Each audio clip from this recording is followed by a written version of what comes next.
Ito yung niluto ko kanina guys. Yung ampalaya. Kaya masarap.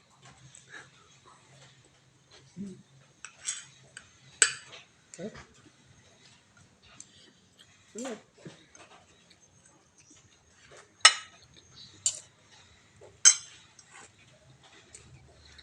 Dahil nga pag may kanin, hindi mo malasahan ng mapait.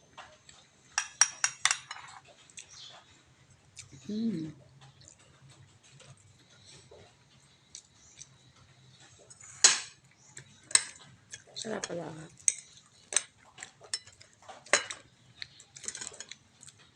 Hindi ako masyado sa palyares dahil lasang mapait.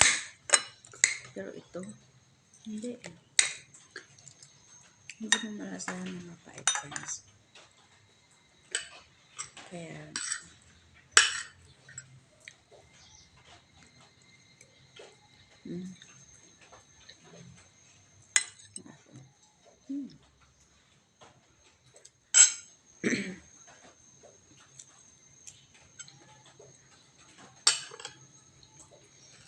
ito lang ulam ko.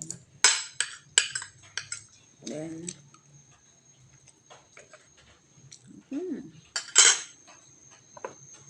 kape sa umaga.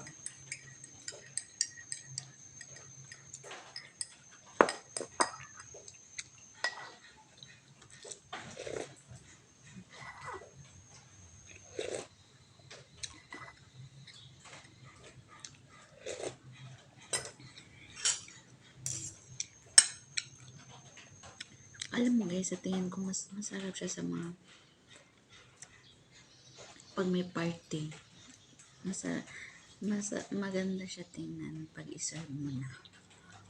Lalo na siguro yung green na green. Kaya lang ito, sinadya ko siyang lutuin muna yung ampalaya sa gilid bago ko nilagay yung laman. Kasi kung isasabay ko, crispy ang ampalaya eh. Lasang mapait. So, depende na yun sa inyo. Kung gusto niyo ng crispy o hindi, pwede nyo isabay yung laman niya at saka yung palaya. Kaya lang, ang ginawa ko, niluto ko na yung ampalaya bago ko nilagay yung laman. Pero masarap naman.